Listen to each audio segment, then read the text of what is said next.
Նիկոլի երեկվա երկրորդ հայտարարությունը հետևյալն էր. Իմ հանձնարարականը Հայաստանի ՊՆ-ին հստակ է, հրադադարի ռեժիմի ոչ մի խախտում չանել։ Հայաստանը գնում է խաղաղության եւ ոչ թե պատերազմի։ Ադրբեջանը ամեն օր մի քանի անգամ սուտ լուրեր է տարածում, թե Հայաստանը խախտել է հրադադարը։ Հայաստանը հերքում է բնականաբար։ Խնդրում եմ վերջին 30 տարվա մի հատ հայտարարություն ցույց տվեք, որ հայկական կողմը ասի մենք խախտել ենք հրադադարը։ Այդ ում է ասում, որ ինչ է ասում։ Մի տեսակ ոնց որ Ալիևին զեկուցի, թե տես էլի, ես ասել եմ։ Նիկոլի ուղերձը սահմանին կանգնած զինվորի համար շատ խեղճ է։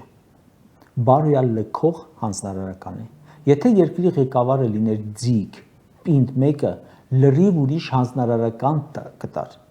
Իմ պատկերացմամբ պետք է ասեր հետևյալը.